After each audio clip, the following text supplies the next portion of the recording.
Olá, meu nome é Hulk Janelli, sou professor universitário, design de produto, sócio criativo da Atom Studios, youtuber e podcaster.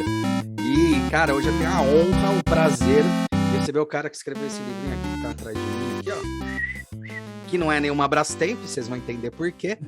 E ele foi meu ex-futuro chefe,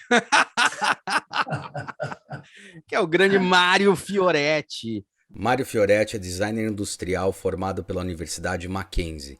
Ao longo de sua carreira, atuou como diretor de design e inovação para a América Latina da Whirlpool Home Appliances, para quem assinou os projetos responsáveis pela venda de mais de 100 milhões de produtos vendidos no Brasil e no mundo, partindo do princípio que um produto é apenas o veículo para levar comodidade, tempo e qualidade de vida a seus usuários. Como executivo, aprendeu como inserir design e inovação no dia a dia de empresas pressionadas constantemente pelo ambiente agressivo do mercado, ajudando-as a serem ainda mais competitivas com seus produtos ou serviços. Hoje é consultor de inovação e systematic design e atua também como mentor de startups, ajudando empreendedores a colocar em prática suas iniciativas inovadoras. Palestrante experiente, apresentou seus pontos de vista em eventos como TEDx Telefônica, Harvard Business Review Design Summit e HSM Export Management. É autor dos livros Design Encanta e Inovação Surpreendente, editado pela Alta Books Editora. Possui um forte histórico de palestras corporativas, compartilhando sua experiência como líder da área de design e inovação da Whirlpool, empresa reconhecida como uma das maiores inovadoras do Brasil, tendo conquistado seguidamente prêmios como Best Innovation na Época Negócios, Prêmios Nacional de Inovação, além de diversos prêmios de design nacionais e internacionais. Tem entre seus clientes empresas como Bradesco, Telefônica, Fiat Automóveis, EDP, Energia do Brasil, Engie, além de instituições como Fierge, Federação das Indústrias do Estado do Rio de Janeiro, Fiesc, Federação das Indústrias do Estado de Santa Catarina, Insper, Ensino e Pesquisa, Faculdade de Economia e Administração da Universidade de São Paulo, FAAP, Fundação Armando Álvares Penteado. Mário Fioretti foi assim, com certeza você tem um produto dele em casa, né? Acho que tem dois grandes designers aqui no Brasil que a gente pode falar, com certeza você tem sem saber, que é o Mário Fioretti, que foi não só o designer, mas foi líder de projetos numa marca que tem um guarda-chuva gigantesco, que é o Whirlpool, e o Marcos Batista, que é um que também vocês tinham um produto aí, com certeza, em casa, que era da concorrente, que era Continental, depois virou MAB, ou seja, os dois, ó, muito engraçado. Mário Fioretti, obrigado por ter aceito, cara, é uma honra inenarrável mesmo. Obrigado eu. É muito legal estar aqui. Marião, o que é uma Brastemp dentro do mercado de design no Brasil? Opa, você começou com uma pergunta quente, né? O que é uma Brastemp no mercado de design no Brasil? Cara, o Brasil, ele, em termos de design, eu acho que ele tem uns puta nomes, tem, sim, profissionais fantásticos, sabe fazer design, mas não faz design, a gente não faz design. Ah, é? E cada vez menos a gente faz design, o que é uma pena. O design está mudando. Quando eu falo que não faz design, é que a gente não faz design de produto. Mas a profissão design, a cabeça design, essa sim está em expansão, está crescendo e está mandando muito bem. Agora, infelizmente, o design de produto ele é tão bom quanto a sua indústria. E a nossa indústria não está legal, né? Cada vez mais as coisas são feitas fora, vêm de fora, e isso faz parte do jogo global. Sim. Vou dizer, puta, tá errado, nossa, a gente devia fazer o design dos produtos, da geladeira, do fogão, do carro, da garrafa. Cara, nós estamos no mercado global. E se a gente não faz um design de produto, é porque a gente não está sendo competitivo como indústria. E o design, ele é inserido na indústria. Se a indústria não funciona bem, o design não funciona bem. Isso é claro. E aí você começa a ter o quê? Você começa a ter algumas variações em termos assim, o designer de produto corporativo, aquele que trabalha na fábrica, que depende da indústria para mandar bem. Tem o designer autoral, que é aquele que faz as suas coisas puta, porque gosta de fazer, porque tem paixão por fazer. E tem aquele que são os estúdios de design, que estão nos estúdios de design, mas, infelizmente, a gente vê que é algo que está cada vez menos sendo valorizado. Por quê? Porque o produto físico ele está cada vez mais sendo desvalorizado. O produto físico, a produção em massa e tal, ela está sendo cada vez mais questionada, está cada vez mais assim, botada em xeque, né?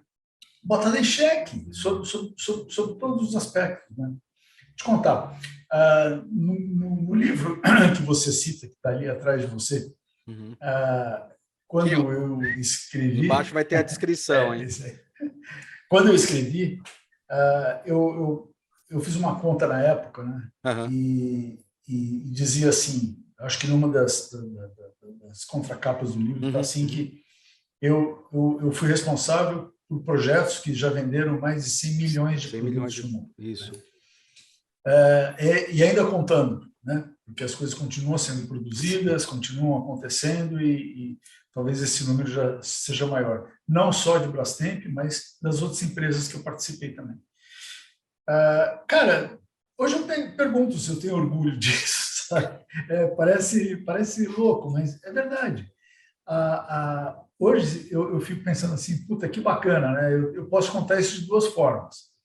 Que sou um designer que conseguiu contribuir em projetos que atendem um monte de gente com conforto, com comodidade, com produtos legais, com coisas boas. Mas esses produtos que estão sendo usados, eles estão virando lixo também, né? De alguma forma. A obsolescência programada, né? Aquela história. Cara, não é... Aí a gente vai entrar numa seara que é bem complicada.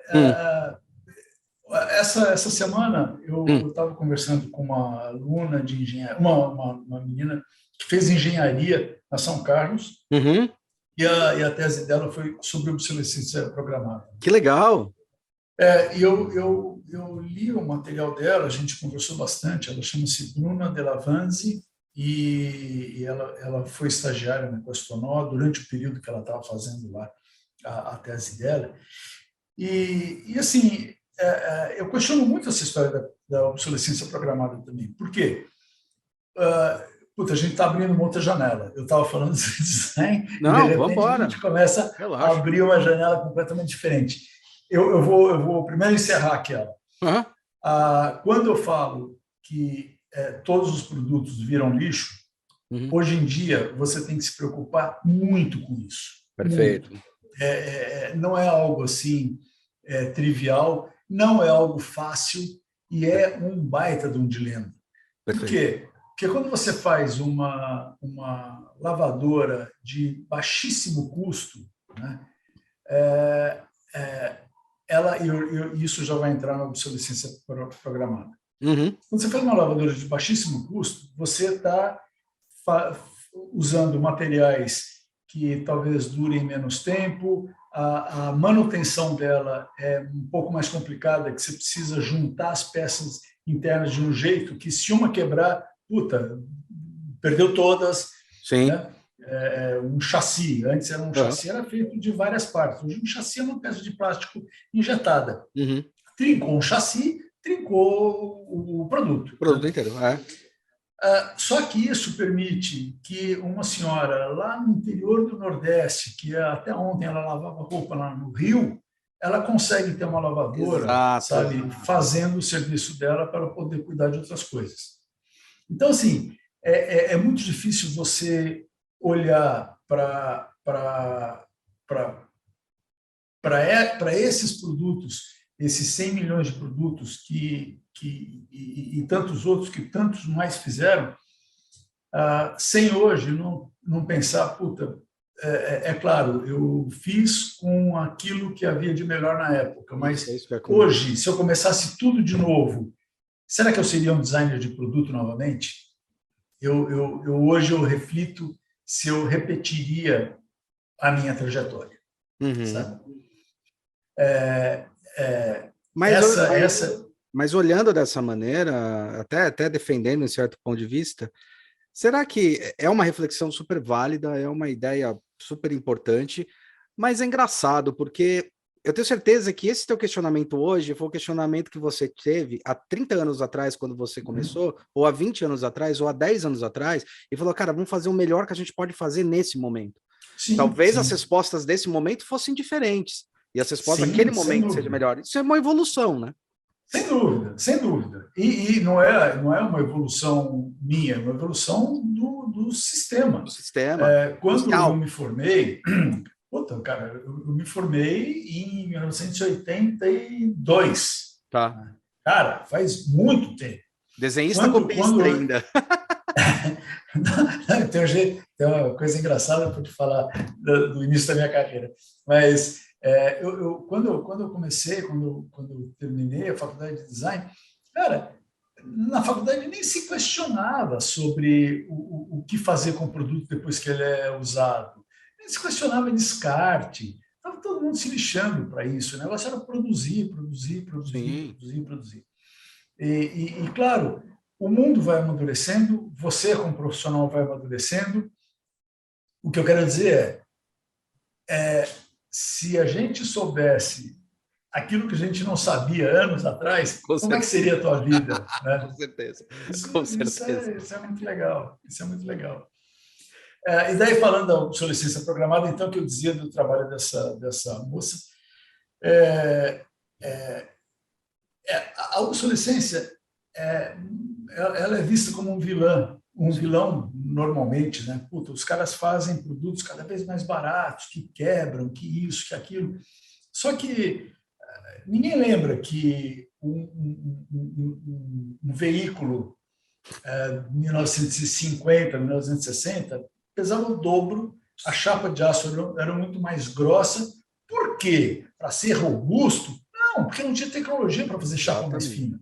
Exatamente. Não tinha, as formas eram arredondadas e lindas, geladeira tinha aquela forma arredondada, porque não tinha prensa para fazer dobra, com aquele perfil que a gente precisava.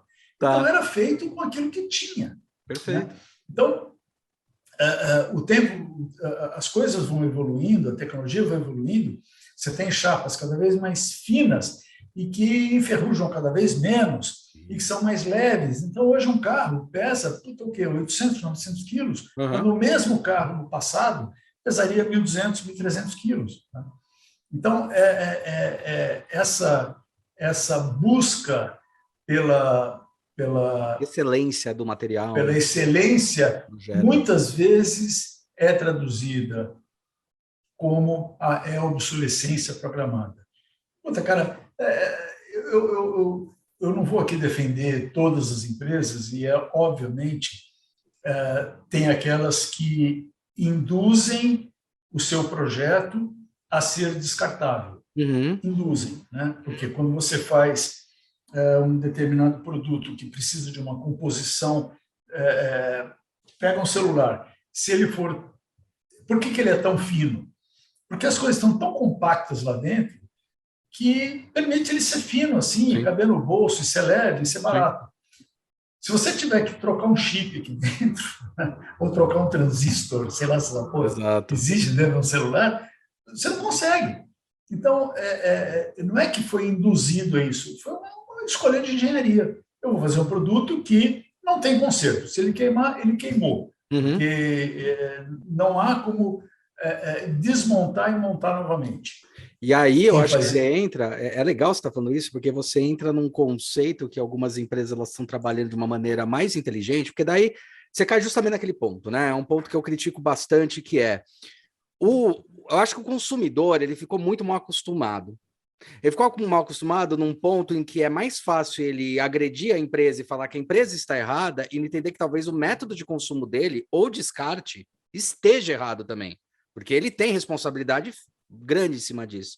E daí eu acho que entra empresas entendendo que o lixo, ele não é mais lixo, ele vira uma matéria-prima para futuros desenvolvimentos. A Adidas começou a fazer isso e várias empresas começaram a fazer isso, que tem um pouco a ver com a coleta reversa, mas tem muito mais a ver de entender que aquele resíduo é um material bruto para uma nova produção. E aí sim a gente está falando sobre ecossustentabilidade. Sim, se todo o sistema funcionasse bem. Perfeito, perfeito. Né? Uhum. O problema da humanidade são os humanos. Né? Então, o que acontece? Você tem produtos que são completamente recicláveis, são inteligentemente desenhados para serem reciclados, reaproveitados, ou o que você quiser, mas você ainda não tem um sistema que te suporta nisso completamente, né?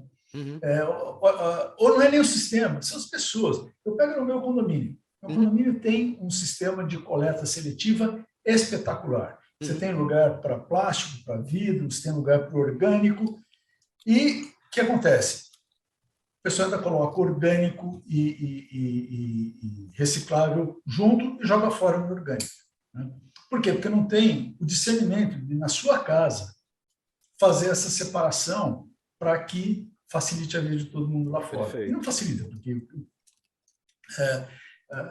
então, assim, eu acho que as coisas vão evoluindo de uma forma constante, eu acredito, eu sou um otimista nisso, mas algumas não tão velozes quanto outras. Sim. Então, a indústria, é muito fácil para ela pensar um produto reciclável, resolver um problema, puta, beleza.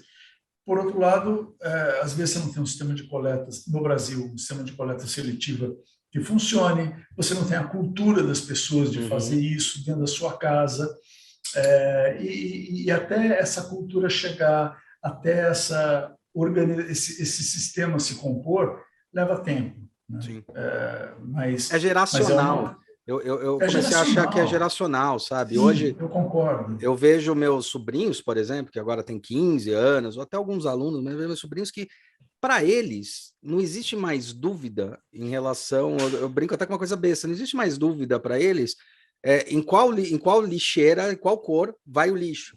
Eu ainda não decorei, eu ainda tenho que ler. Para ele já é orgânico, para mim não é, isso é geracional, isso aí tipo, são 2, 3 gerações até atingirem eles.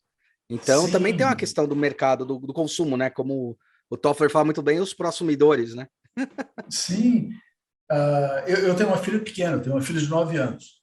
E ela me corrige constantemente, me aponta constantemente coisas que eu não estou fazendo por mal. Mas nela já está incorporado, ela é uma nativa ambiental. Ela é preocupada com isso.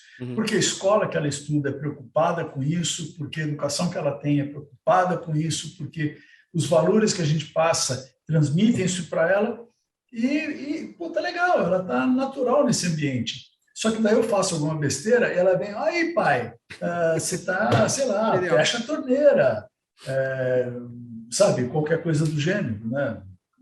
E isso fica um cara de tacho. É muito legal, né? Aí você fica o cara de cringe. Não falar.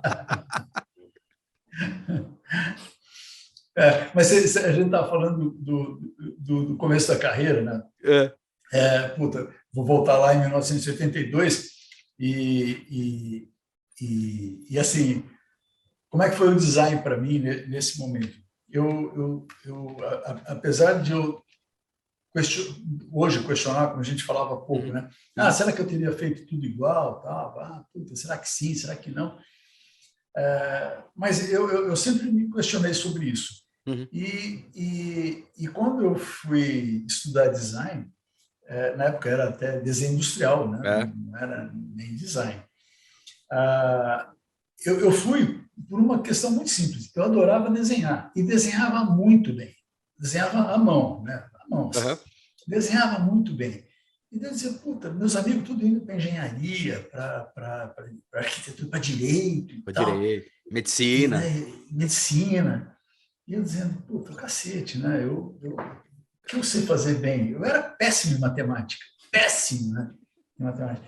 Em ciências, química. Era um horror, assim. Eu tomava pau direto. Mas eu desenhava muito bem. Puta, design eu acho que é uma boa, né? E outra, eu gostava muito de carro, como todo garoto, né, daquela época, principalmente, adora carro, adorava desenhar carro, aquela coisa, puta, você é desenhista de carro. Tal. E daí eu fui fazer design. E o design naquela época, ele tinha uma pegada assim, completamente diferente. A faculdade era diferente. A educação, né, o valor sobre isso, as pessoas não sabiam que era desenho industrial. Sim. Né? Às vezes eu recebia uma proposta assim, não, você é desenhista industrial, manda seu currículo, vem aqui falar com a gente e tal. E era para ser desenhista de tubos e tubulações industriais e tal. Falei, não, cara, não é isso, é uma outra coisa. O pessoal me perguntava na própria família, porque quando eu fui fazer isso no final de 90, né, meio de 90 final, também era desenho industrial. E daí as pessoas falavam, poxa, mas você tinha um lado tão artístico, eu ia fazer arquitetura sobre o desenho industrial. Mas você vai desenhar peça para a indústria? Eu falei, vou. Falei, mas engrenagem? Eu falei, não, fazer produto para a indústria. Era uma grande confusão. E isso, engraçado é que quando eu saí de lá, quando eu saí da faculdade, eu fui trabalhar numa empresa de carro esportivo. A Caloi, naquela época, a Caloi comprou uma empresa de carros de fibra de vidro, coisa assim, né? E chamava-se Dardo. E era um carro com motor Fiat, uma plataforma italiana, não sei o quê, e daí a galera começou a produzir aquilo e me chamaram para trabalhar lá. Puta, era muito divertido. Eu desenhava carro o dia inteiro. Né? Eu trabalhava com o Tony Bianco, que era um Putz, que legal, Tony Bianco, irado. Era um master. Não era designer, era um estilista. Né? O cara fez um monte de carro, eu trabalhei bastante com ele. Nesse projeto e em outros projetos. E tinha aquela piração, né, de você fazer o carro, daí fazer o protótipo, daí levava para Interlagos para testar. Tinha uma paixão, um envolvimento, assim, era muito legal. Só tinha um probleminha, pagava mal pra cacete. Né? Assim, era um salário de fome, né? E eu falei, puta, não vai ser assim, né? Isso não vai dar certo. E eu tentei 1 ano, 2 anos, 3 anos, tal, e daí eu falei, cara, eu vou ter que sair disso aqui. E daí eu fui contratado pela Brastemp para fazer desenho de formulários, de desenho vista explodida, desenhos técnicos e tal. E daí eu comecei a fazer isso, né? E, puta, me pagavam 5 vezes mais do que como designer. Até que eu fiquei lá durante um tempo, saí de lá e fui para a Lorenzetti. E na Lorenzetti eu comecei a ser designer mesmo. Lorenzetti, velho. Ali eu comecei a ser designer, comecei a fazer uma série de produtos que eles estavam em expansão e tudo mais, e foi um aprendizado muito legal. E aí a Brastemp me chamou porque tinha uma vaga de designer, efetivamente designer. Falei, puta, beleza. Então agora estou no lugar certo. Fui para lá e de lá eu segui minha carreira. Fiquei lá 28 anos. Eu entrei em 1988, não, perdão, 88, e fiquei lá, até 2015. E foi muito legal, porque e aí eu conecto com aquilo que eu falava no começo da minha fala. O que aconteceu, Hulk? Eu era um designer de produto, né? E entrei lá e comecei a trabalhar como designer de produto. Então fazia lá geladeira, fogão, micro-ondas, aquela coisa toda. E curiosidade, na época mais para a Brastemp, a Whirlpool ainda era Brastemp só, era só Brastemp, né? Era só Brastemp. Só por curiosidade, eu acho que era isso. A Brastemp depois ela comprou a Consul. Isso. E se tornou uma empresa chamada Multibras, que era Brastemp e Consul. Puta, é verdade, a Multibras, eu lembro disso. E aí ainda tinha uma outra marca que durou pouco tempo chamada Semer, que era uma fábrica de fogões e daí tinha lá, então, lavadoras, fogões, geladeira, aquela coisa toda nessas marcas. E aí a Whirlpool, que era uma parceira tecnológica, comprou a maior parte das ações da Multibras e daí tornou-se Whirlpool. Né? E daí trouxe a marca Brastemp, a marca Consul, E aí nós éramos América Latina, tinha marcas na Argentina, na Colômbia, e a gente atuava com as marcas da Whirlpool na América Latina toda. Sim. Mas daí que eu dizia, né? Eu comecei lá como design de produto, mas eu comecei a ver que o que me apaixonava mesmo não era o design de produto, era aquilo que estava no entorno do design do produto. Uma coisa é você desenhar um produto e ser preciso e tal, e fazer, porque daí a proporção, porque o detalhe, o material. E eu pensava assim, como é que a gente pode ser mais assertivo? Como é que a gente pode fazer isso mais rápido? Como é que a gente pode fazer isso melhor? E eu comecei a me interessar muito mais pela gestão do design do que propriamente pelo design. E comecei a ver que o design do produto, ele não era nada se ele não tivesse um entorno de coisas que suportavam o design do produto, que era uma estratégia de exposição desses produtos no ponto de venda que conversasse com aquele design. Perfeito. Que era uma influência ao marketing que traria as oportunidades que o design estava vendo de ocupar nichos que apenas o design poderia operar, que era alguns ajustes, alguma cor, uma linha especial e tudo mais. E aí eu que estava liderando uma área de design de produto, eu passei a liderar a área de design estratégico. E aí, para mim, foi assim uma coisa muito legal, que daí eu estava muito ligado a marketing, branding, estava muito ligado a produto, estava muito ligado a toda a execução da produção como um todo. E em 2004, eu assumi a diretoria de design para a América Latina. E logo depois, disseram, puxa, mas tem uma área de inovação aqui, e aí é onde as coisas começam a encaixar. Quando disseram que a inovação, até aquela época, era muito técnica, era muito tecnológica, assim, era uma coisa muito baseada num processo... Nos meios produtivos, né? Na eficiência assim, de você chegar na inovação técnica. E o pensamento, não só meu, mas da equipe de design que estava comigo, mostrou que a inovação podia ser uma coisa muito diferente, né? Podia ser uma coisa muito mais encantadora, podia ser muito mais marketeada, né?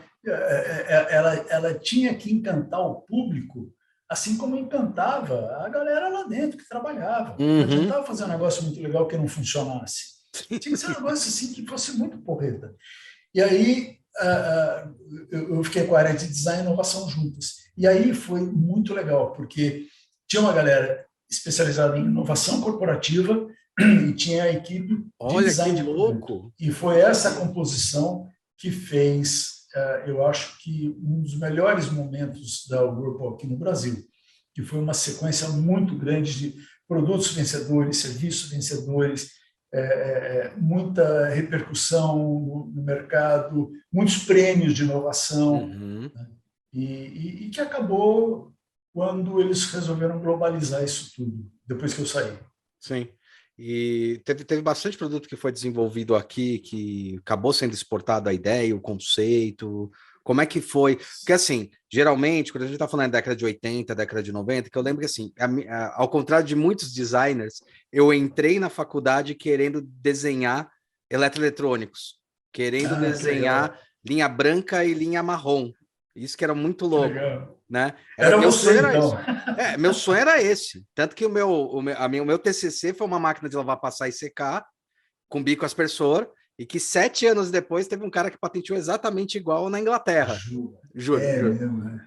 Eu tinha desenvolvido isso, era meu sonho, né? Tanto que quando a gente fundou o Nó, o Léo e o Barão, na época, eles falaram, Hulk, a gente sabe que você quer trabalhar com produto, com digital, com produto linha marrom, linha branca, né? Somente a linha marrom, que eu era apaixonado, né?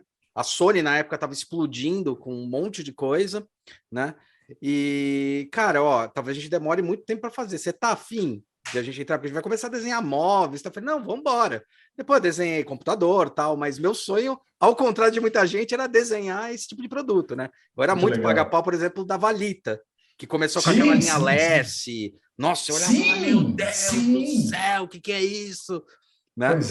Pois é. Mas uma coisa que eu reparei na época é que muito do desenho, do projeto, o ato projetual de pensar novos modelos, novos negócios, novos projetos, novos produtos de mercado, de tendência, vinham do exterior. Então, por exemplo, na Sony, grande problema da Sony é que tudo vinha do Japão. Aqui, no máximo, você fazia um tapinha, um facelift, alguma coisa. Sim. Teve alguma coisa que vocês conseguiram inverter essa jogada? Quer dizer, fazer coisa aqui? Não, nós invertemos sempre. Nossa, nós invertemos sempre. Veja só, a área de design... Bom, na verdade, meu antecessor na diretoria de design da Whirlpool era um cara muito bom, que era o Newton Gama, que muita gente conhece. Sim, né? Sim. E o cara era uma fera dessa estruturação e da defesa do design dentro da empresa. Uhum. O cara era, assim, mas um guardião do design, assim, tal.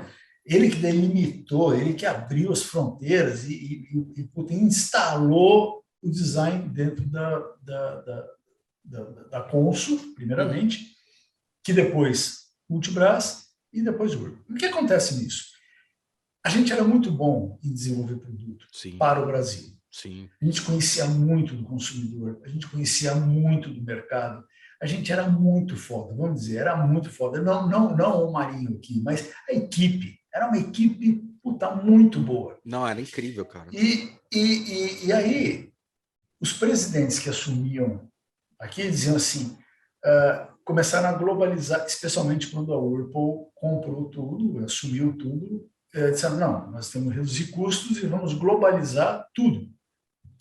Começou a globalizar a engenharia, fazendo a divisão por plataformas, começou a globalizar tudo, trabalhando os componentes dos produtos por subsistemas.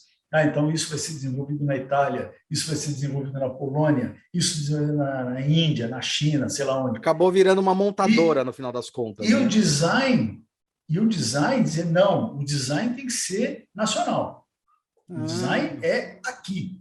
Interessante. E ninguém, nunca, nenhum presidente global da Whirlpool, porque tinha um vice-presidente de design, ele dizia, olha, o Brasil não mexe. Porque legal. Não tem acordo com o departamento de design deles. Isso é um fato. Eles tinham o vice-presidente de design, que era global, ele cuidava dos estados da América do Norte, né, Estados Unidos, Canadá, México, Europa e Ásia. Todos esses escritórios, todas essas unidades de design respondiam para ele. Eu respondia para o VP daqui.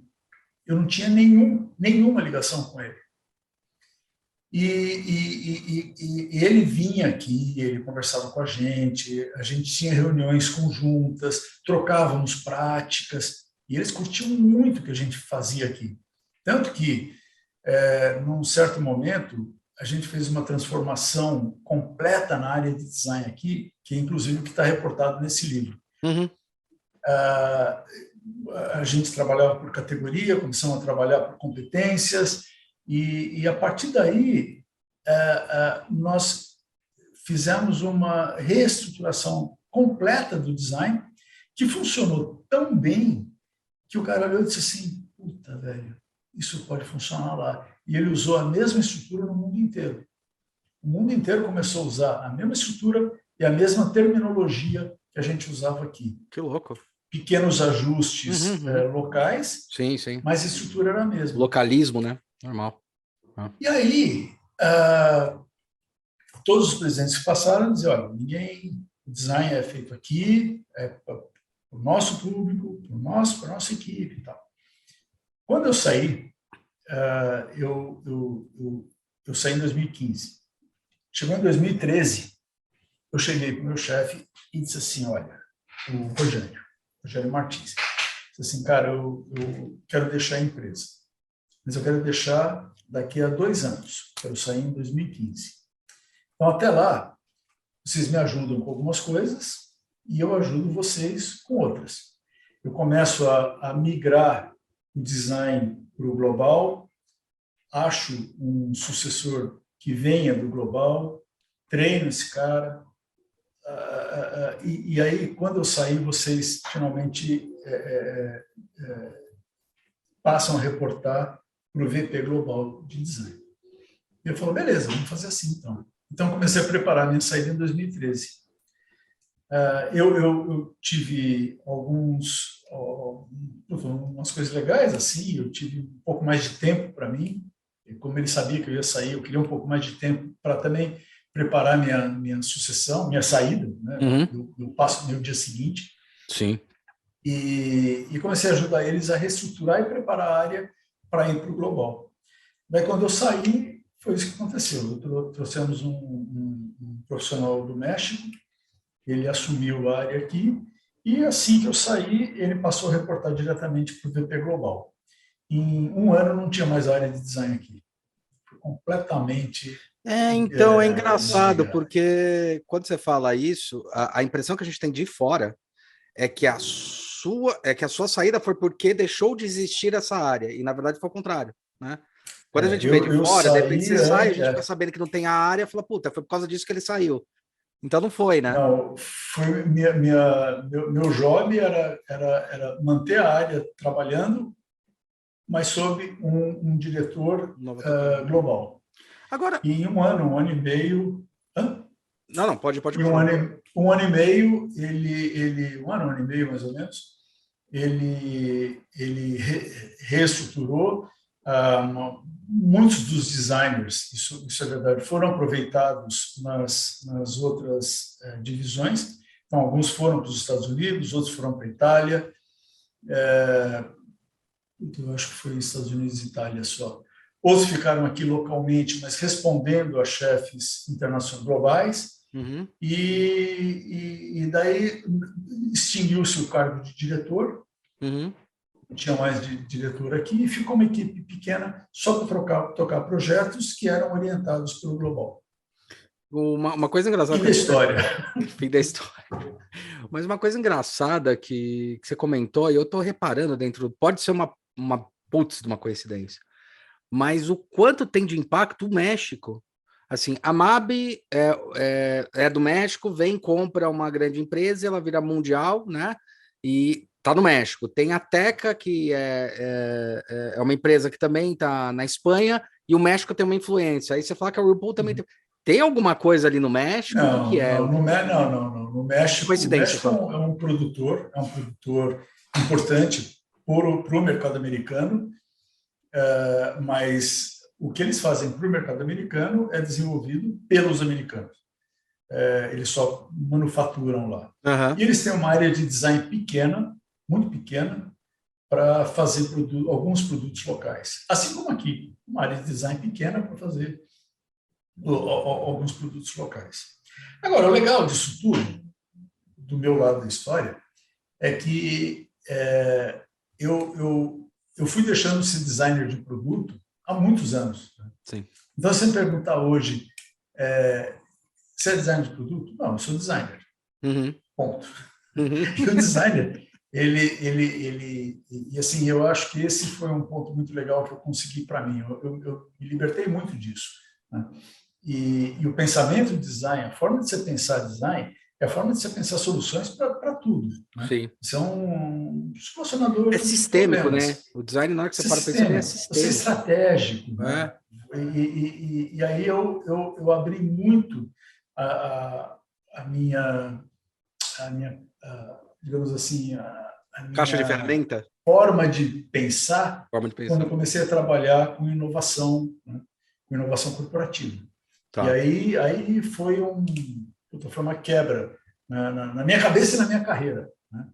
Que daí eu falei, essa é a grande inovação, é a grande alavanca para substituir aquilo que eu pensava como designer. Né? E aí, quando eu saí da Whirlpool, então, eu segui minha carreira solo, até que hoje eu estou na Questonó. Na Questonó. Mas, sim. Claro, uso minhas competências de design de produto. Claro, sempre tem um projeto de design de produto, eu estou envolvido, o Levi me chama para isso. Sim, eu gosto, Gosto, adoro. Não, mas é um outro olhar, né? É não desenhar o produto pelo produto, né? É entender que o produto faz parte de uma cadeia maior, né? Sim, sim. Das responsabilidades do produto, né? Quanto sistema. Mas é isso que eu tenho.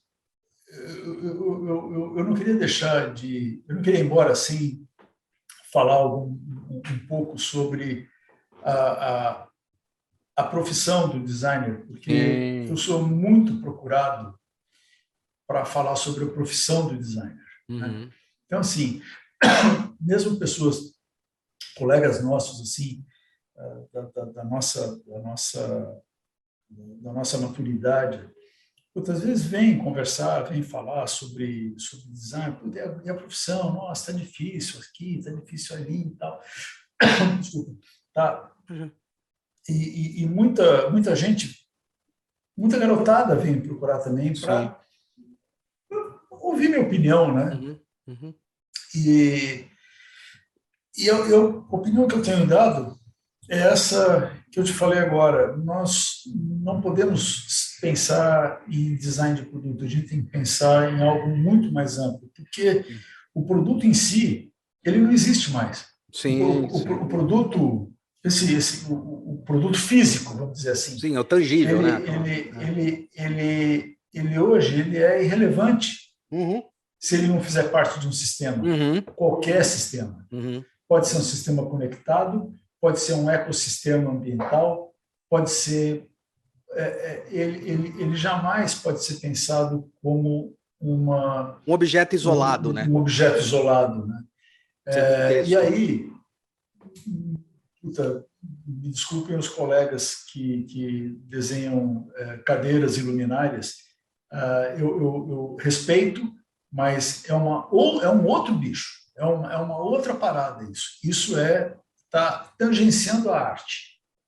Quando você vai ver lindíssimas luminárias, maravilhosas, cadeiras, poltronas, eu acho isso fantástico do ponto de vista estético, de uso, ambientalmente falando, mas ele tangencia a arte, né? O designer industrial de produto, ele não é um outro bicho. Não, ele não é ele é uma outra coisa. Isso ele também tem a mão suja de graxa, né? Tem a mão suja de graxa e tem... Então, você tem que escolher muito bem para onde você quer ir. E esse cara da mão suja de graxa, ele tem que entender que o produto que ele vai fazer não pode mais ser pensado isoladamente. Sim, ele tem uma responsabilidade social. Numa outra esfera. Sim, ele tem que estar conectado, ele tem que conversar com Eu até discuto, é legal isso aí, porque eu discuto o seguinte, que a gente agora não parte mais do produto, né? Quando vem um cliente, às vezes, procurar para a gente desenvolver alguma coisa, a gente fala, cara, não vamos partir do produto, vamos entender qual é a relevância que a sua marca quer impor para ver se o produto faz sentido. Se não fizer sentido, ele não tem que existir. Exato. Essa é a minha responsabilidade. Exato. Assim, no processo de inovação, a gente sempre pensa assim, né? O que eu preciso, do produto ou do não produto? Porque a solução ela pode vir dos dois. De qualquer lado, exato. Então, de repente, é muito mais inteligente, muito mais interessante você ter o não produto, que é um serviço. É um serviço. Né? E quando você migra para isso, você transforma completamente você sintetiza o uso, a necessidade de uma outra forma. Né? Exato. A gente está fazendo um projeto bem legal, que é conversando com líderes das indústrias, né? Lá na Constellão. A gente está fazendo um projeto muito legal, falando sobre com líderes das indústrias, sobre seus segmentos e tal. E um dos segmentos que a gente está falando é automotiva, né? Perfeito. E é maluco, assim, como eles estão cada vez mais se afastando do produto físico, né? E pensando o produto como um serviço, como uma entrega. O verdadeiro valor não está mais no produto, está no serviço que ele vai oferecer. E qual é esse serviço? Cara, estamos trabalhando para buscar. né? Ainda é turvo o futuro. Sim. A gente sabe, tem o carro autônomo, tem Mas o carro ainda é uma elétrico, não sei o quê. materialidade, né? Não é uma... Mas ainda é uma... Assim, como é que essa porra vai funcionar daqui a 10 anos? Exato, Né? exato. Né? Então, assim, não existe um plano, não existe um plano demarcado e claro. Cada um está tateando o seu território. Uhum. Então, talvez existam aqueles que não, vão investir sim ali no carro elétrico e tal, papapá, mas tem outros que vão dizer, não, que carro elétrico? Eu quero um serviço cujo veículo, não vamos nem chamar de carro elétrico, cujo veículo transporte as pessoas daqui para lá de uma forma assim, um assado. Assim, é uma indústria que está se transformando completamente, né? Uhum. Outras também estão, e outras não estão se transformando. Sim. Eu vejo a indústria de eletrodomésticos, né? Cara, Sim. assim, continuamos pensando como a gente pensava em 1980. E é engraçado, você entrando nisso, é engraçado porque vocês arranharam, eu tô falando agora, a Whirlpool arranhou, começou a arranhar na superfície da relevância. Cara, na hora que vocês começaram a entrar com a linha KitchenAid, vocês começaram a arranhar aquela coisa. Peraí, qual o valor percebido? Qual é a intencionalidade? E qual é o projeto em si? E, de repente, estagnou ali? O que aconteceu? O que não, cara, eu vou dizer que a grande sacada não foi essa. A grande sacada é que a gente começou a arranhar a modernidade, a gente começou a tocar o futuro, foi quando a gente começou a alugar filtro ao invés de vender sim, não, filtro. isso foi fantástico. Isso Ali era o futuro. Sim. Então a gente fazia um filtro de água que lá dentro a discussão era, então vamos fazer um filtro de água. Não, nós vamos alugar o filtro de água. Nós vamos entregar a água, né? Não o filtro. A venda é da água. Isso. Não é do produto. Isso. Cara, isso é muito foda. Isso é foda, isso foi foda. Muito. Isso foi foda. Porque isso é modernidade. Sim. A empresa se modifica completamente quando você faz isso. Por quê? Porque não é só o serviço. Você passa a lidar diretamente com a pessoa física que paga a conta lá. Você não conversa com a Casa Bahia, ou Ponto Frio, ou Loja 100. Você vai conversar com quem é relevante, que é o cliente do meu cliente, né? Aquilo que eu sempre falo. Você fala com o Hulk, você fala com o Mário, você fala com o Pedro, Paulo, Antônio. Cara, são esses caras que você vai na casa dele trocar o elemento filtrante, você vai na casa dele fazer uma manutenção, você vai na casa dele fazer limpeza, e daí você olha e diz assim, pô, tô vendo que você tem uma geladeira Brastemp, tá tudo bem com ela? Precisa de alguma coisa? Quer que eu ajude com alguma coisa? Meu, isso foi a grande revolução. Isso foi mesmo, isso foi incrível. Daí disseram assim, então qual é o caminho da água? Que não falávamos de um filtro de água, a gente fala da água. É só água? Pode ter água saborizada. Água saborizada, o que é? Água saborizada pode ser um refrigerante, pode ser um chá, pode ser isso. E foi quando nasceu o BeBlend. Que o BeBlend, o que é? É o desenvolvimento tecnológico fundido de cápsulas, onde você tinha água com gás, água sem gás, chá quente, chá frio, café, refri, tudo. Você tinha ali. Beleza. Onde é que está o valor do negócio? É você vender a bebida porcionada. Perfeito. Que é o que a Nespresso faz, só que com um espectro muito maior. Sim. Então, ali, qual que era a parada? Era vender a máquina BeBlend? Não, era vender a bebida. Inclusive, até uma dúvida nessa BeBlend, vocês agiam da mesma maneira que o pessoal de videogame fazia, que você subsidia o valor do produto? O produto, na verdade, vocês não tinham lucro nele, vocês tinham no serviço, né? Não, exato. Igual o videogame faz hoje. Sim.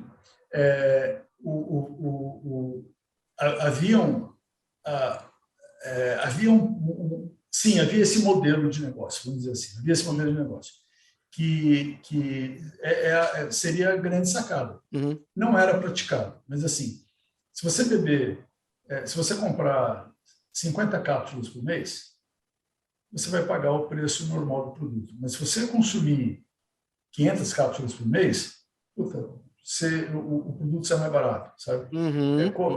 Isso não evoluiu porque foi no momento em que a gente já não estava mais ousando e provocando tanto a inovação como a gente fazia quando a gente criou o filtro. Mas você acha que... Será que não foi o momento por causa disso ou foi o momento porque o mercado não estava preparado? Porque o mercado, às vezes, ele é meio ignorante nesse ponto, né?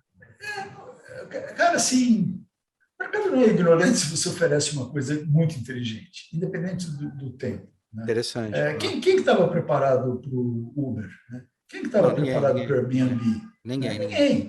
Né? Foi um troço que, puta, sacou. Verdade. Não tô comparando o Uber ou o Airbnb com uma máquina de bebida, o Biblend, não é isso. Mas o conceito é o mesmo. O conceito é o mesmo. O conceito é o mesmo. Eu tenho uma novidade, tenho uma nova forma de você consumir um negócio. Quão inteligente é essa sacada, de forma que eu consigo escalar isso rapidamente? A diferença, sabe qual é? É que Airbnb e Uber e outros eram startups e que elas podiam errar à vontade. Exato, a manobra. Agora, imagina o conselho executivo da Whirlpool dizendo o quê? Vocês vão investir aqui 50 milhões para fazer um teste de expansão da tua venda, se você bancar. Não, isso não acontecia. Isso não acontecia. Que é o grande... É o que a gente discute. É o que a gente discute que acontece hoje em dia, que está acontecendo com a própria Tesla, né? A Tesla, quando começou, tinha toda uma startup investimento, e agora elas estão pesando um pouquinho mais leve, porque, peraí, não dá para também arriscar tanto, né? Acontece, é um engessamento, né? Os negócios, eles vão amadurecendo, e amadurecer significa você ter cada vez mais amarras, né? Engessamentos. Amarras com os seus investidores, com os seus acionistas, e quando você é jovem e irreverente, que nem uma startup, você pode fazer qualquer merda que está tudo certo. Sim. E é por isso que algumas explodem de dar certo, porque puta, são muito criativas. Tem um caminhão de dinheiro ali, pode fazer o que for. Vamos pegar os nossos unicórnios aqui, né? Quinto Andar, Loft, perfeito. 99, sei lá, iFood, cara, assim, Rappi, cara, assim, o que tem nesses serviços? Tem bilhões de dinheiro investido lá, e os caras podem usar, por quê? Porque se der certo, ela vai valer muitos bilhões, né? Então, é isso que faz girar a roda. É a aposta num negócio em que você vai comprando usuários. Isso numa corporação não funciona desse jeito. Né? Você não sai vendendo, pegando o dinheiro do teu acionista, que está dentro de um orçamento do budget lá do anual, estruturado, e dizer, olha, aqui nós vamos comprar, esse ano a gente vai comprar 500 mil usuários do filtro de água. Não, você não faz isso, você quebra a empresa. Sabe? Os acionistas não te dão dinheiro para fazer isso. Então, é a grande diferença entre a agilidade das startups e a segurança das grandes corporações. É engraçado que você está falando, como é que você enxerga, por exemplo, a gente fala sobre essas grandes corporações e a questão delas movimentarem, né? É complexo movimentar, mas você vê que tem algumas empresas que já entenderam algumas jogadas estratégicas de mercado, como, exemplo, a Coca é genial, porque ela consegue fazer pequenas mudanças em regiões, né? Pensar global e agir local, que, tipo, é uma coisa de ser maluca, do jeito que eles fazem, mas você tem, por exemplo, a Disney, que ela entendeu que o mercado de consumo mudou de uma forma, e aí que ia começar a falar sobre ativos e novos modelos de negócio, e talvez as empresas não sejam tão mega gigantes quanto vender um tipo só de ativo, né? Um tipo só de produto. A Disney olhou para aquilo lá e falou assim, cara, eu não consigo vender Mickey para 7 bilhões de pessoas, mas eu entendo que tem marcas que eu posso vender no guarda-chuva e que eu vou arrecadando pequenas porções, e isso faz sentido. Será que aí não está o ponto em que vão surgir cada vez mais pequenas empresas fazendo produtos nichados, isso não valoriza um pouco mais a mudança rápida, o desenvolvimento de mercado de consumo, porque o mercado de consumo mudou. Sim, você está certo. Cada vez mais a gente vê que pequenas empresas rápidas, não estamos nem falando de startups, tá? Sim, sim. Mas pequenas empresas nichadas, orientadas por certos valores e propósitos que atuam muito bem num determinado segmento de consumidores e tal, esses caras têm cada vez mais, chance de sucesso e de escalar. Como é que se escala um nicho? É muito na linha do que você está falando, é procurando outros nichos, né?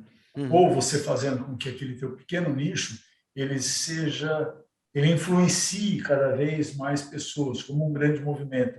Que nem no passado, economia criativa, né? tudo No passado, o Whole Foods, né, que era aquelas mercearias saudáveis nos Estados Unidos, elas atendiam uma parcela da população que valorizava a dieta saudável.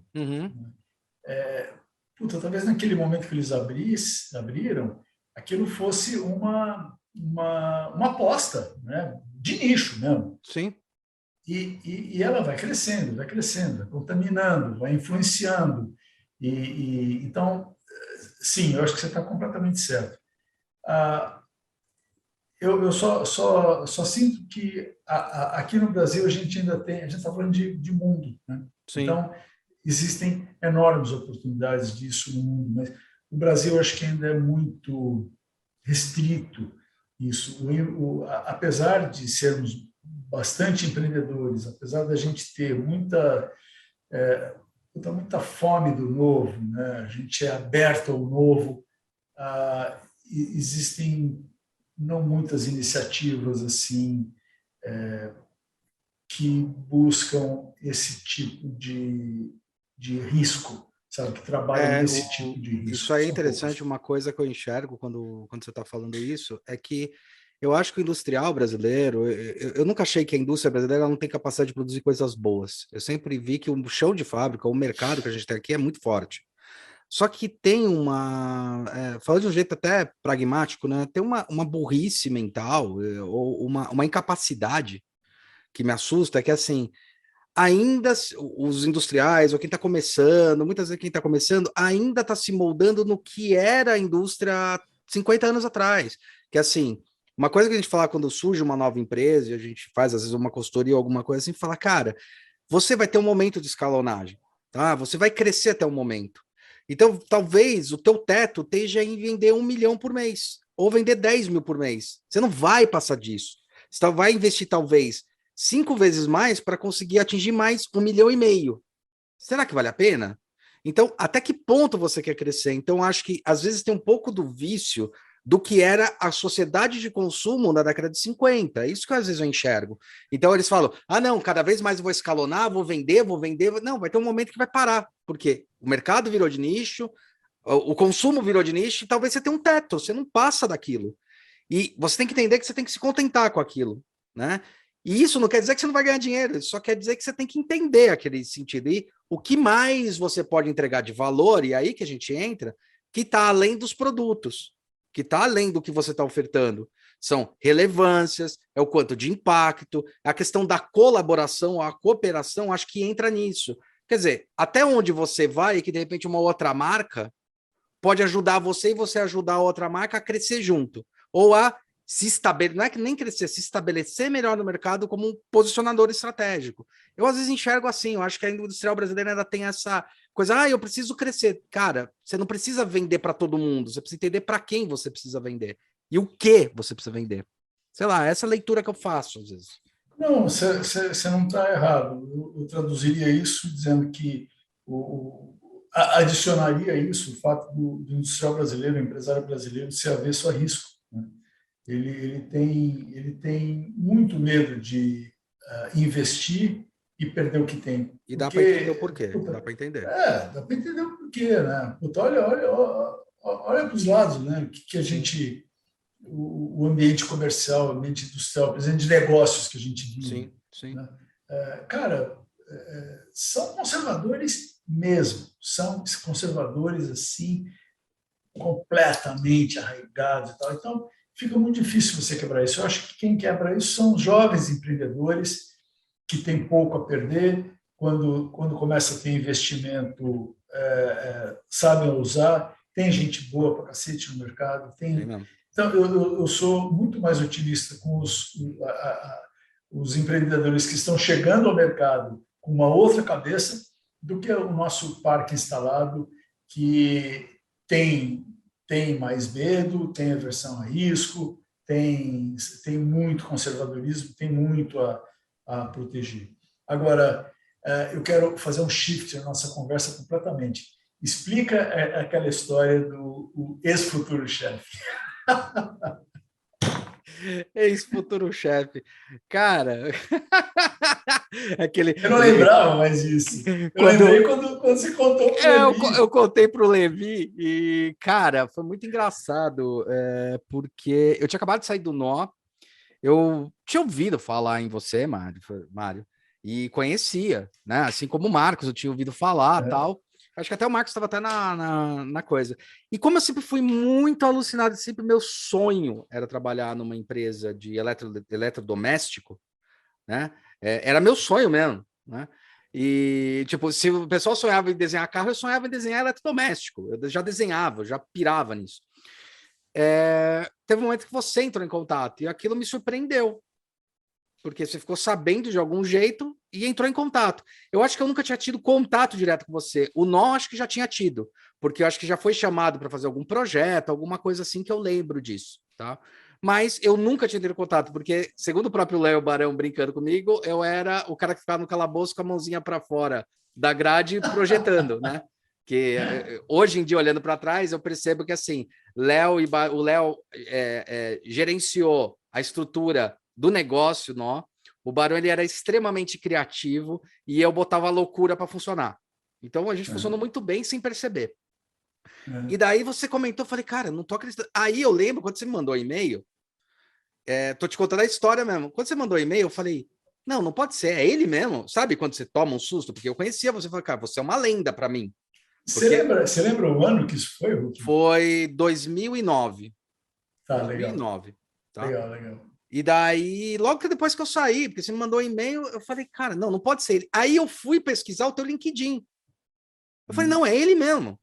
Porque eu falei, não é, sei lá, não pode ser, né? E daí, porque lembrava a galera que não era tão óbvio assim, tudo bem, 2009 já tinha internet e tal, mas não era tão óbvio as coisas. E daí você comentou, você falou, olha, tô chamando 50 pessoas específicas, ninguém tá sabendo disso, não é aberto para o mercado, ninguém está sabendo, eu preciso de um gestor para minha área de inovação. Eu lembro que ficava uns 200 quilômetros de São Paulo, agora não lembro a cidade. Ficava em Joinville. Joinville, né? Então, você vai ser, se quiser, vai para lá, tudo bem? Eu falei, claro, tudo bem, né? E daí você falou, então vem conversar. Aí eu fui conversar com você, fiquei feliz pra caramba, foi aqui eu acho que foi no Robocop, se não me engano. Foi. Né? Foi no Robocop 2, fui lá, cara, todo feliz, falei, caramba, será que finalmente eu vou entrar na área que eu quero, né? E aí eu conversei com você conversou, falou, olha, essa área, o que você acha? A gente está querendo explorar, talvez você tenha a cabeça para isso, que você já trabalhou com grandes empresas, grandes indústrias, vocês têm uma pegada lá no Nó, que era uma pegada de criação, de pirar mesmo e fazer as coisas acontecerem e tal, não sei o que lá. Pô, fiquei mal feliz, falei, vamos nessa. E aí eu fui para RH. E daí eu lembro que eu fiquei entre os três, né? Por questão de produção, de coisa, entre três ou dois. E foi aquela coisa, né? 2 meses, 3 meses nessa história. Aí eu acho que, ou não lembro se foi você. Não, você me falou comigo depois. O RH falou comigo antes. Falou, ó, você não foi selecionado. E eu fiquei malzão. Falei, puta, que pena, ia ser do caralho, por causa da área. Depois de um tempo, você entrou em contato comigo. Olha, cara, você não foi selecionado, sabe por quê? Porque você não preenchia a vaga você não preenchia o requisito de ter trabalhado numa multinacional, acho que era durante 7 anos. O que era trabalhar numa multinacional? Trabalhar dentro de uma indústria, entender o que era esse escalonamento de multinacional, falar com outras indústrias, tal, trabalhar dentro de uma empresa, reportando as matrizes, né? E realmente eu não tinha nenhuma experiência com isso, nenhuma, eu tinha 0 dias de experiência. E aquilo foi uma coisa que impediu. O mais engraçado é que eu fiquei meio um pouco frustrado, mas falei, puta, legal. E fui trabalhar depois numa outra empresa, MM Connex e tal. O mais engraçado é que 2 anos depois, a Crafting Foods entrou em contato comigo. E aconteceu exatamente a mesma coisa, só que lá era aberto. E aí a Crafting Foods, que é dona da Sonho de Valsa, tal, para quem não conhece. E daí foi a mesma coisa. Eu parei entre os 3 e os caras falaram, eu falei, meu, qual que foi o ponto? O ponto é que você não tem experiência na multinacional, ou seja, experiência dentro de uma área. Eu falei, puta, mas eu trabalhei com várias. Ele falou, mas não importa, porque você tem que ter experiência em reportar, em fazer essa gestão da multinacional. Então, não dá para colocar você dentro de uma equipe, onde como é que eu vou justificar você como um sênior se você não tem nenhum ano de vida dentro de uma multinacional? Ou como um pleno, eu já ia entrar como pleno ou sênior, eu já ia entrar como sênior. Aí, Mário, foi uma coisa que deu um clique na minha cabeça, foi muito importante. Porque deu um clique na minha cabeça, eu falei, cara, então eu não sou para isso. E o Marcos Batista me ajudou muito nesse momento. Eu falei, então o que eu tenho que fazer? Onde eu tenho que liderar? O que eu tenho que fazer comigo e com a minha carreira? Que foi no momento que eu até ia te perguntar, por curiosidade, eu estou perguntando para vários entrevistados, que lá mais ou menos entre os 10, 12 anos de profissão, quando você está praticando, você entra numa crise. Não sei se é da minha geração, mas vários da minha geração, você entra na crise tipo, cara, design não serve para bosta nenhuma, eu vou repensar o que eu vou fazer. Que foi o momento que eu falei, eu vou pensar em gestão de projeto, em negócio, em estratégia, que foi quando eu comecei a virar a chave, né? Foi isso, essa foi a história, foi curioso. Aí você falou até que contratou outra pessoa que virou um amigão, eu queria saber quem que foi o contratado, porque eu não fiquei sabendo. É isso. Na verdade, eu não sei se você conhece ele, mas contratamos um cara que puta, até hoje ele é meu amigo, o Mário Martuscello, ele veio da Intelbras. Tá. E ele tinha experiência bastante naquela função, enfim, e era uma escolha minha, mas tinha alguns protocolos assim que eram bem interessantes sobre experiência anterior, né? Sim. Cara, assim, essa é uma das cagadas que eu fiz, foi não ter rompido suficientemente com certos paradigmas de contratação. Eu vou te falar por quê. Não sei, viu? Porque passado a minha carreira, assim, quando eu olho minha carreira, eu tenho muita estrada. Muita. Contratei muita gente. Muita. Hoje eu valorizo muito mais a biografia do que o currículo. Uhum. Porque uma pessoa ela não se expõe numa folha de papel, né? Sim. Uma lista de tarefas que ela cumpriu, né? Sequer por um portfólio, né? Portfólio, você pode fazer um portfólio lindíssimo. Sim. Mas, cara, a biografia vale mais. Você está contratando uma pessoa que você traz histórias, você traz experiências, você traz tantas outras coisas que não é só aquilo que você põe no papel. Uhum. Então, eu fico pensando assim, hoje, se eu fosse me candidatar a um cargo de designer de produto, seguramente não seria aceito, né? Sim. Porque se eu pegar o meu currículo não está voltado para design de produto. É verdade, tantas outras coisas. Sim. que hoje, para mim, vale muito mais uma boa conversa franca. Claro, competências técnicas, óbvio que são importantes, não vamos ser naivos, mas hoje eu trago a vida dessa pessoa, a biografia dessa pessoa, o que essa pessoa fez, que não tem nada a ver com design, para um nível de relevância tão grande quanto a experiência profissional que ele tem. E, cara, às vezes em que eu fiz isso, eu só me dei bem, só acertei, sabe? Então, eu lamento só não ter feito isso outras vezes. Talvez a gente estivesse trabalhando junto e talvez você não estivesse aí, fazendo uma entrevista, Não, mas cheio de coisa legal aí atrás. Exato, e daí você sabe que essas coisas são coisas reflexivas, entendeu, Mário? Na época, é óbvio, na época você fala assim, caralho, né? Frustração, mas quanto durou e quanto isso fez eu refletir sobre? Eu me posicionar estrategicamente. Porque, assim, uma coisa que é um fato, eu me escondi, o nó design, dentro do nó, eu me escondi muito atrás do nó design, porque eu era o cara que resolvia os pepinos de consertar. Eu não aparecia na fronte de batalha. Tanto que quando eu saí do nó, ninguém sabia que eu era sócio. Poucas pessoas sabiam, né?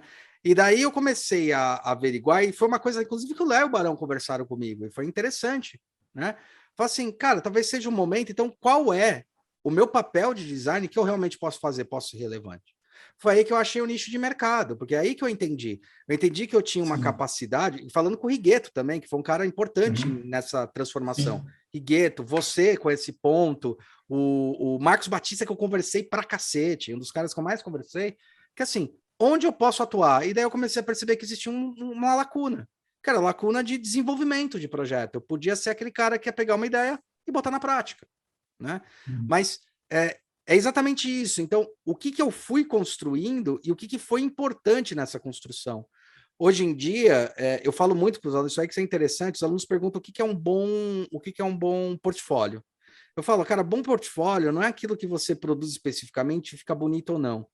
O bom portfólio tem que estar alinhado com duas coisas. O que você produz, se faz sentido para a empresa. Hoje em dia, para uma empresa te contratar, ela olha para você e vê qual é o seu potencial dentro da própria empresa, se você tem a linguagem.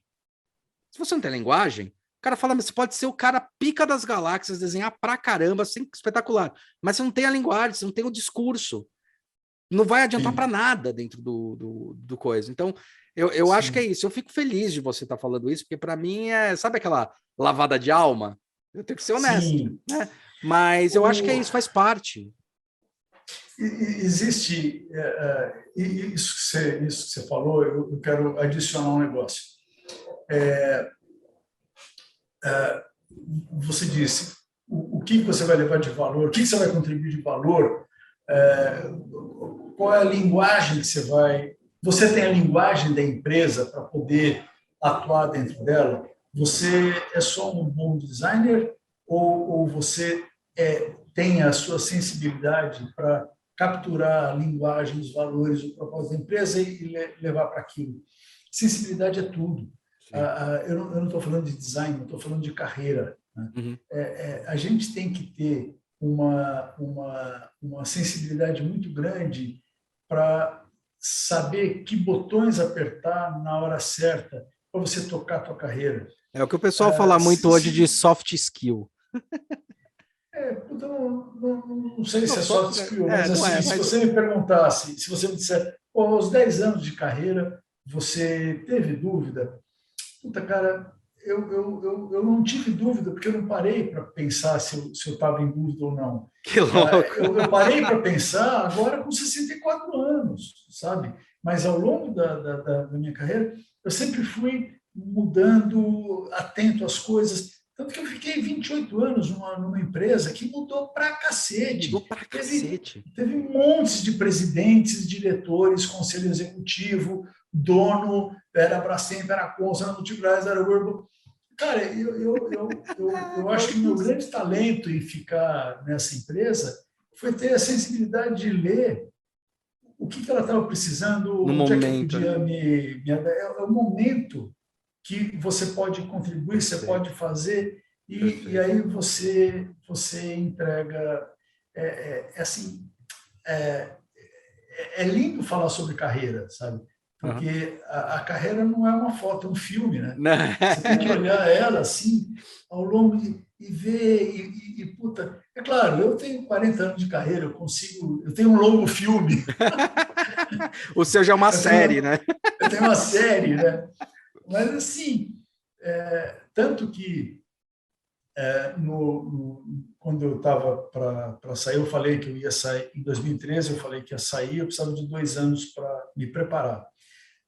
Eu tenho uma coisa que eu fiz que foi muito legal, porque, assim, eu fazia muita palestra pela Whirlpool. Sim, a gente ganhava muito prêmio de inovação, a gente ganhava muito prêmio de design, mídia espontânea e tal, não sei o quê. Então, eles chamavam a gente para fazer palestra, falando, o que é o Whirlpool? Nossa, e os produtos? Eu fazia lá minhas palestras. E daí, durante esses 2 anos, de 2013 a 2015, as minhas apresentações na palestra, elas foram, ao longo desse tempo, diminuindo o nome Whirlpool e aumentando o nome Mário Fioretti na folha de apresentação. Sim, sim. Porque eu notei que chegou um momento em que era muito mais importante eu dar a minha opinião do que eles ouvirem a opinião da Whirlpool. Sim. Eu acho que isso vale para todo profissional. Sim. É o momento em que você tem que dar a sua opinião. Você Sim. tem que falar, usar a sua experiência para dar o seu ponto de vista sobre um problema, sobre uma questão, sobre um assunto. E aí, cara, esse é o grande benefício da idade, né? Sim.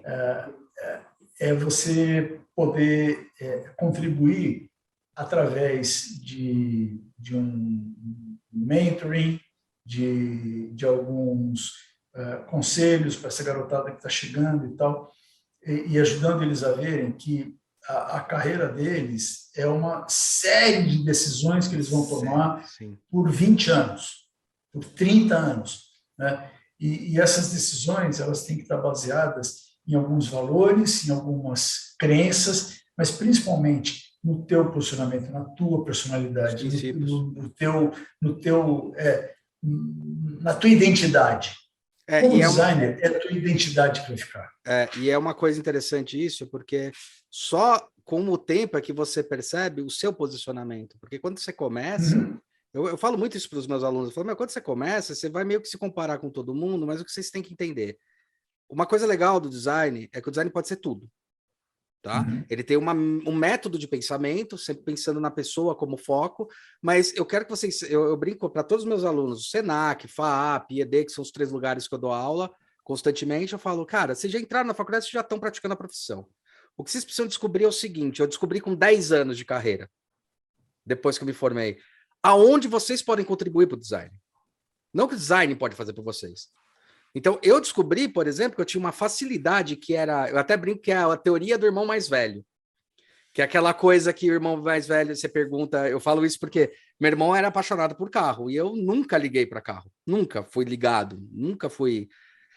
E daí, uma vez, eu lembro que eu perguntava coisa para ele. Falei, deixa de ser burro, cara. Você não sabe? Falei... E daí eu ficava meio assim. Aí eu brinco com os alunos, falo, explico isso e falo, o que é isso? Ele manja muito de carro. Eu perguntei uma coisa que eu não sei. A ignorância dele é me tratar mal.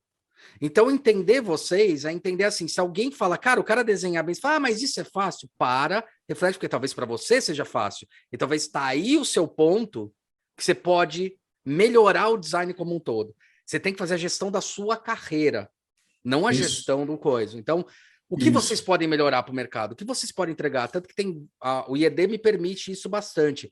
Quando eles estão fazendo TCC, o que eu falo muito para eles é, para que lado vocês querem ir? Puta, eu estou fazendo design de produto, ou sei lá, alguma coisa assim, mas eu queria tanto fazer alguma coisa de serviço, então faz. Porque não tem essa divisão. Design é como você pode entregar melhor alguma coisa, e pensar um projeto, e não, tipo, é um produto, é um sistema. Faça o que você achar melhor. Mas é engraçado que você só percebe isso depois de um tempo de crescimento. Sim. Depois de 10 anos, eu começou a cair a ficha do que eu pratiquei, e do que eu melhorei, né? Eu acho que a maturação traz bastante isso. Isso é bem legal. Sim, isso, especialmente quando, que nem você está dizendo, ou que nem eu, a gente olha para trás, né, e fica feliz com o que construiu. Sim. Eu penso assim, pô, será que eu teria feito tudo diferente? Estou voltando lá minha primeira frase da nossa conversa, né? Talvez eu tivesse feito alguma coisa diferente, né? Mas seguramente aquilo que eu fiz e que eu efetivamente fiz, eu gostei muito de fazer, me diverti muito. Então, eu questiono o seguinte para você, será que você faria alguma diferente? Será que você fazia alguma coisa diferente? Ou o que você fez diferença? Eu acho que o que você fez diferença, você entende? Eu acho que esse que é o ponto. Não o que você fez, o que você faria diferente, mas o que você fez diferença? Se fez, eu acho que valeu. Eu talvez... Filosoficamente falando mesmo. Sim. Indo nessa linha, eu diria que o que eu acho que a minha grande contribuição até agora foi pensar a gestão de design dentro de uma corporação de uma forma muito contundente, sabe? Sim. E saber ler o que o consumidor quer, o que o acionista pode fazer e combinar isso em produtos e serviços legais. Agora, o legal é o que eu fiz também depois que eu saí de lá, né? Sim. Que eu tive muito mais liberdade. Primeiro, quando eu fiz minha carreira solo, eu comecei a trabalhar dentro do escritório que eu montei com eu e um colega, um amigo, montamos, que era um escritório de inovação, basicamente inovação, muito pouco design. E depois o Levi me levou para Questonó e é onde eu estou hoje como um palpiteiro profissional. Tecnicamente falando, um consultor. E esse palpiteiro, o que está palpitando? Cara, tá que muito palpita legal o palpiteiro, pronto. Que palpita o palpiteiro. Cara, deixa eu te falar, eu sou um sortudo, sabe? Eu sou um sortudo. Porque eu trabalho num lugar cheio de amigos, né? Um puta monte de gente legal. E assim, eu estava de saco cheio de fazer geladeira e fogão. E hoje eu trabalho com coisas tão diferentes quanto bebida, seguro, energia. Fala qualquer coisa. Cidade. Uma cacetada de coisas. Né? Então, se antes o meu dia era eletrodoméstico o tempo todo, hoje é muito diferente. São muitas coisas que passam pela minha mão. Isso é muito divertido. É muito legal. Trabalhar na Questonó basicamente é diversão, é muito respeito. É o playground. É um playground. Assim, cheguei numa fase da idade que, numa fase de vida, eu acho que eu estou muito bem. Estou num lugar assim que é muito gostoso para mim. É legal mesmo, cara. É legal mesmo. Ainda mais quando eu falei, como eu falei pro Levi, ainda mais quando juntou a fome com a vontade de comer e fudeu. Aí só agregou. Mário, eu queria perguntar uma coisa assim, que é uma curiosidade mesmo, tá? Uma puta de uma curiosidade, porque eu levo o case, por exemplo, como dar de exemplo, às vezes para um aluno, para entender algumas coisas de estratégia de mercado, de mudança de comportamento de consumo, a KitchenAid. Porque eu falo, a KitchenAid é um negócio interessante, porque ela é uma máquina profissional, altamente profissional, né? Ela começa a ser a porta de entrada para quem quer cozinhar, quer entrar como chefe, e ela acabou virando um modelo de status, inclusive para estar como adorno na cozinha. Meu irmão tem como um adorno na cozinha o elemento. E ela se posicionou, uma coisa que eu elogio bem é que ela se posicionou de uma maneira estratégica, que em nenhum momento ela falou, vou baixar a qualidade do meu produto vai continuar custando o que ela custa, vai fazer o que ela faz, e eu não vou arriscar ficar baixando a qualidade, porque senão eu perco o valor percebido da marca. O que alguns produtos a gente sabe que copiaram na caruda a KitchenAid. Isso é uma coisa estratégica da KitchenAid? A KitchenAid nasceu assim ou foi uma consequência? É uma dúvida, porque eu sempre boto isso como um exemplo. É uma dúvida mesmo para quem estava lá. Para a gente chegar num exemplo que talvez possa ajudar as pessoas que estão ouvindo a entender o que é KitchenAid, a KitchenAid ela é o Land Rover da cozinha. Perfeito. Né? É a Ferrari da Fiat. Não, é o Land Rover porque assim ele nasceu para ser um pau para toda obra. Perfeito. Né? O Defender era aquele Jeep inglês que ia lá na Índia lá e tal. Foi feito para isso. Super robusto, e desde então ele foi ganhando imagem de robusto, imagem de forte, imagem do produto que não quebra, imagem de confiável, e aí ele passou a se sofisticar, e hoje é um produto premium, ele mantém todas essas características que eu te falei, de um 4x4 Sim, foda, impressionante. só que super premium e custa caríssimo. Sim. A KitchenAid, ela fez o mesmo caminho na cozinha. Né? Ela nasce como produtos de muita qualidade, muito robustos, muito um 4x4 da cozinha competente, mesmo, né? Que tritura gelo, Pau para que toda obra, bate pão, que faz aquele monte de coisa, cheio de acessórios e tal. Você se sente um chefe, né? Com aquilo tudo. E caro, porque é bom, e em vez de baixar o preço, que muitas empresas que faziam coisas boas foram baixando, eles disseram, não, a gente vai sustentar o posicionamento de qualidade e vamos puxar ainda mais para cima. E aí começaram a fazer acabamentos lindíssimos. Você pega um produto KitchenAid hoje, ele tem toda aquela aura meio retrô, né? Mas com muita qualidade. Eles são maníacos com qualidade, com o que a gente chama de craftsmanship, que é a montagem perfeita, é não ter o parafuso aparente, encaixa a cor, o brilho, e vai durar 1 zilhão de anos. Então, isso faz dele um produto caro, desejável, um objeto de desejo mesmo. Sim. As pessoas querem ter, assim como aquela tua escultura do Philip Stark, você nunca espremeu um limão nela, com certeza. Espremi. Você acha que não espremi? Todo mundo, todos nós esprememos uma vez e não funciona. Ou não. Você tem uma batedeira KitchenAid, sabe, que muita gente não usa, mas fica lá na cozinha porque fica bem na foto, né? Então, e o que eu acho legal, porque eu estou questionando como eu uso lá de exemplo, porque eu já vi muita empresa dar tiro no pé. Começou a ganhar mercado, e daí o que eles fazem? Por exemplo, até a gente estava analisando uma vez uma empresa de roupa aqui no Brasil, e o problema dela, eu posso falar aqui porque a gente fez mesmo um trabalho, fez para a faculdade, era a Quicksilver, né? A gente analisando a Quicksilver e percebeu assim, a Quicksilver começou a ser vendida em várias lojas. Quando ela começou a ser vendida em loja, começou a ser vendida com aquela camisa grandona dela. E daí ela começou a perder valor de proposta da marca, e eles começaram a baratear o produto. Porque eles perderam aquele 1% que era mais importante do que os 99% que eles ganharam. Que era o pessoal que chancelava, validava, que eram os surfistas. Tipo, o Kelly Slater saiu o patrocínio, os produtos começaram a quebrar. Aqui no Brasil, né? Lá no exterior eles ainda continuaram. E a KitchenAid, eu percebi que eles correram esse risco, mas eles falaram, não, vamos firmar o pé. Se você quiser comprar, você vai pagar o preço que a gente tem, porque a gente não pode perder o valor percebido.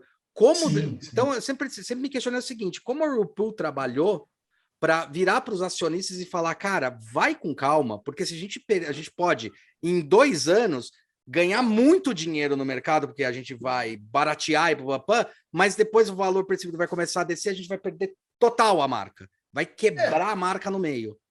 Inicialmente, eu acho que a gente pode considerar que o fato dela fazer parte da Whirlpool ajuda. Perfeito. Porque não é ela que paga todas as contas da companhia, né? Perfeito. Ela complementa um portfólio com uma linha de produtos de um determinado segmento e que ajuda muito a construção de marca dela para outras coisas, né? Então, assim, se você olhar os small appliances, né, que a gente chama, batedeira, mixer, essa coisa toda e tal, da KitchenAid, ela é aquela coisa espetacular, né? E ela alavanca a venda de refrigeradores que legal, que também são mais premium do que os da Whirlpool ou Maytag ou Amana, que são as outras marcas que eles têm lá. Sim. Né? Então, assim, eles fazem uma organização de portfólio, uma estratégia de portfólio que coloca a KitchenAid super premium em cima de uma plataforma que é comum aos outros, perfeito, mas com soluções e um encapsulamento assim muito foda. E aí eles conseguem cobrar muito mais por isso. Então, os produtos se ajudam dessa forma. É claro, o grande carro-chefe dela é a batedeira. Isso é o grande carro-chefe. Se você pegar todo o portfólio da KitchenAid, o que explode de vender, que é a batedeira. E é a batedeira que eles ficam lutando e defendendo de qualquer tipo de de cópia, de produto similar, etc., para não acontecer como a Lifan e o Mini Cooper, né?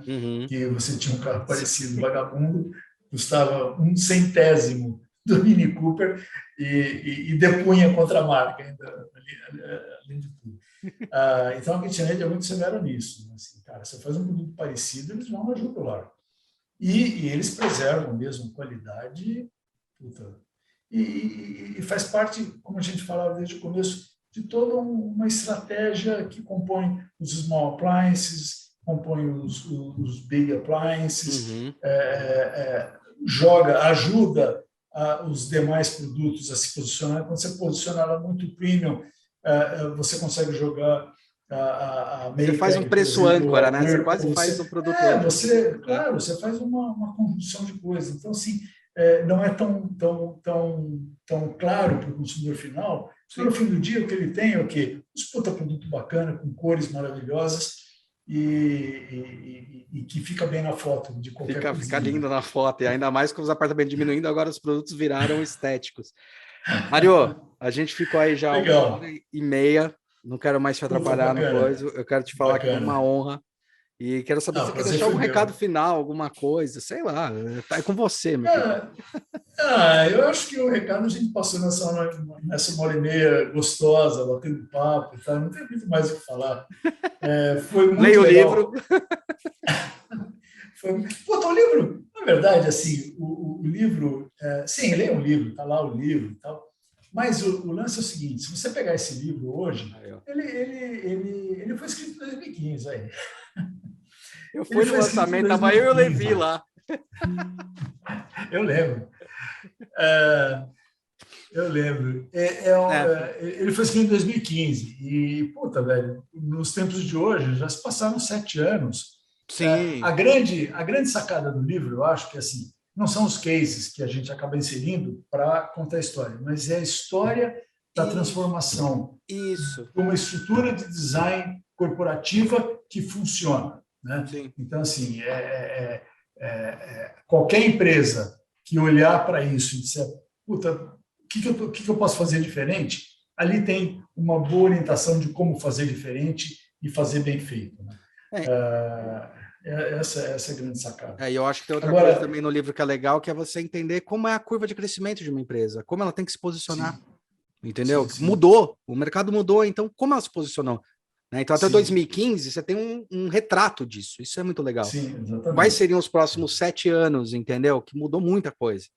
Se você vê lá no World Economist, você vê quais são as reais relevâncias de mudança que teve de 2015 para hoje. Tipo, quais são os valores que são percebidos hoje no mercado. Sim, é verdade. Que mudam pra caramba. E aí, a pandemia mudou ainda mais. Nossa. Né? 2 anos para cá, puta, velho, é um outro tudo. É um outro tudo. Tudo. Cara, mas obrigado pelo convite. Foi muito legal estar com vocês aqui, conversar, bater papo e dar risada e se divertir um pouco também. Que é isso que vale a vida. Isso que vale. Mário, foi uma honra, cara. Você, para mim, é uma lenda por causa de tudo isso, porque eu amo eletrodoméstico. Você era a minha referência. Você, Marcos Batista, eram minhas referências, sabe? Porque para eletrodoméstico, eu tenho que te falar isso. Igual tem muita gente que tem referência de carro, eu tinha referência vocês como referência nessa área que eu amo, de paixão. E, puta, foi um prazerzaço. Obrigado. E, galera, bom dia, boa tarde, boa noite. Não se esqueça de se inscrever no canal. Podcast Mário Fioretti, lenda do design, de eletrodoméstico, linha branca, linha de tudo quanto é jeito, né? Pomba-gira branca, linha branca, tá bom. E brigadão, Mário. Prazerzaço. Valeu. Valeu. Boa noite pra vocês. Boa noite. Tchau.